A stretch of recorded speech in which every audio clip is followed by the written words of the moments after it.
Hello, you're welcome. Welcome to my channel. If you're new here, my name is Christabel, and if you're a subscriber, thank you so much. I honestly don't take your subscription lightly. I'm grateful for the likes, the views. Honestly, the channel is growing slowly but sure, and I'm so grateful that you're helping me promote God's work. Thank you. So today it's very exciting because I'm talking about a personal issue in the way that I'm talking about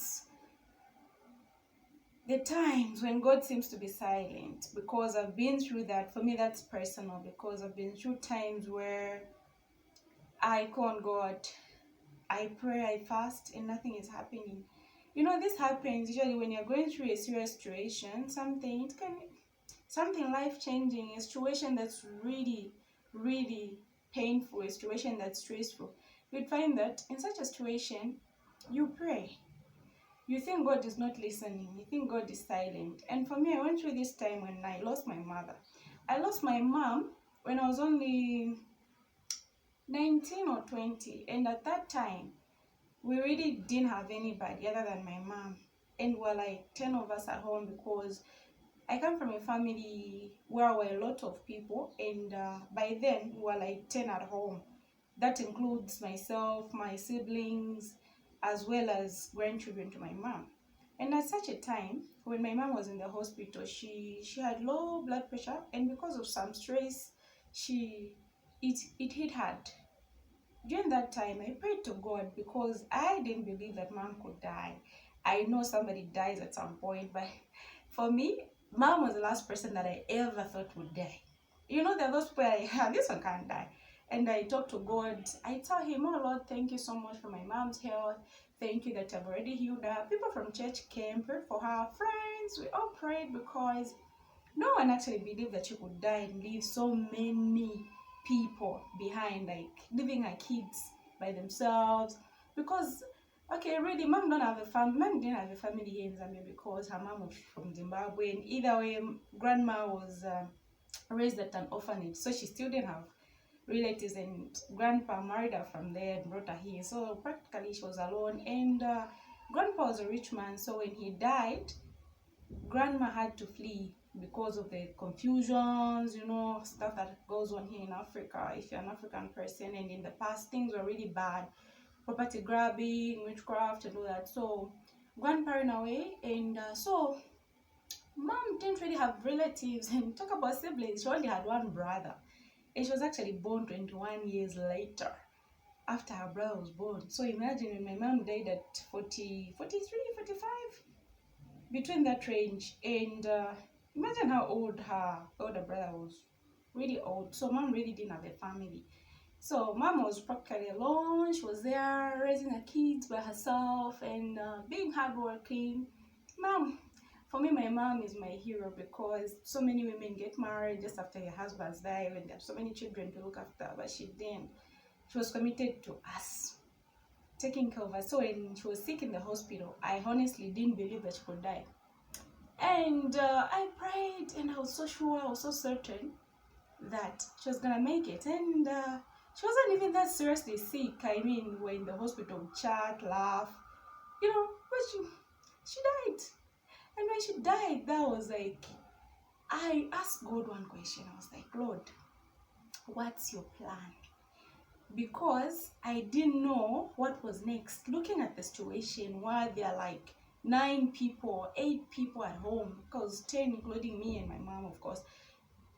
10 people at home waiting on mom to bring food at home, waiting for mom to clothe, school fees, and mom dies. And knowing the situation, I prayed. Instead of me mourning my mom, I was like, I was just asking God, what's your plan? Because I'm someone who has faith. Like, I always know, say, okay, for something to happen, there's obviously a reason. Because I always know, no, okay. So now I was asking God because I couldn't see his plan, that I couldn't see it. I didn't understand, like, what are you trying to do? I asked God, like, what's your plan? And I was there at a young age. I was there fighting to get my mom to be buried, trying to do my best, trying to see what I can do to arrange for mom's funeral and burial instead of just mourning her. I mean, I was kind of like the oldest. I was the most responsible, so all those responsibilities were on me. I was just there, and I thank God that He brought people. In that time, I was asking myself, now what's next? What am I gonna do? I didn't know God's plan, and that was the hardest time of my life because I thought to myself, what am I gonna do with all these people in this house? And I would pray for God to take away the situation, for a miracle to come from nowhere, but nothing. God seemed to be silent.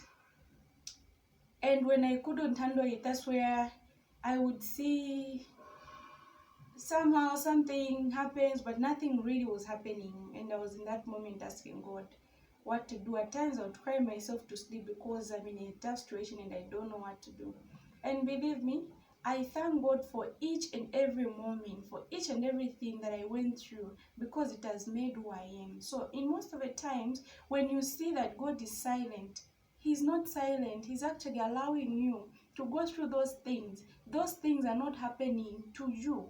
I actually realized that those things were happening for me, for my soul to ascend, for my soul to revolve, for me to be the person that I said I'm gonna be in this world. Believe me, had I not gone through all those situations, all that pain, because there were times when things were so hard. There were times when things were so hard for me and I had no one to go to. I was like the adult. I would go through stress that you can't even understand because I had to pay school fees for my siblings. I had to be there for those 8 people at home. I had to show up. I was just a kid myself, but I became a parent at that moment. There were days when things were really hard and I don't know what to do. And temptations were there, believe me. There were many temptations that I'll talk about in the next video that I'll do when I encourage you further. So I realized that those things were happening for me, not to me. I realized that going through those situations, I grew, I transformed, I realized who I am. I actually knew how strong I am. Had I not been through any of the things that I went through in that time, believe me, I wouldn't be the person I am. I can't even share with you right now. I can't even the things that I talk about, the teachings that I do. I thank God that I went through all those times because I actually learned more about God, who God is, who I am as a person, my strength as a person, what I can do. So I just want to encourage you today.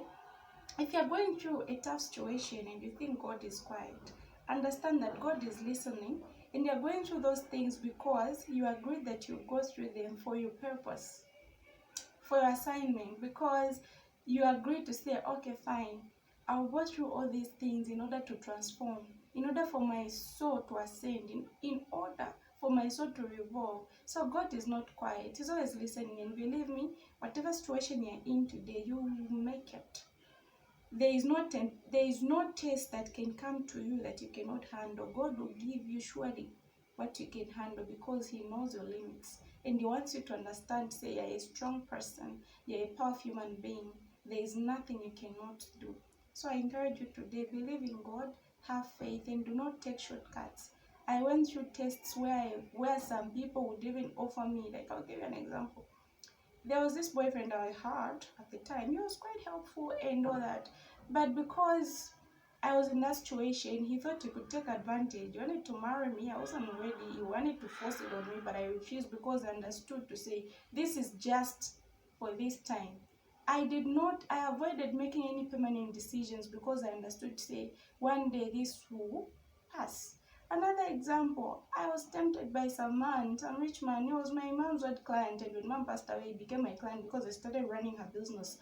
Offered me, say, look, I don't have kids. I'll get you a car, I'll get you a place, I'll get you a house, whatever. Give me a child. All those temptations, despite going through financial difficulty, I did not make many decisions because I knew that that time would pass. So I encourage you, be strong, be vigilant, stay in the Lord, believe it. You will make it. God is always listening when you pray. God is always answering. You just have to believe that you're going through all these things because it's for your own good. It's happening for you, not to you. Do have a beautiful day. Christ loves you and I love you too. Bye.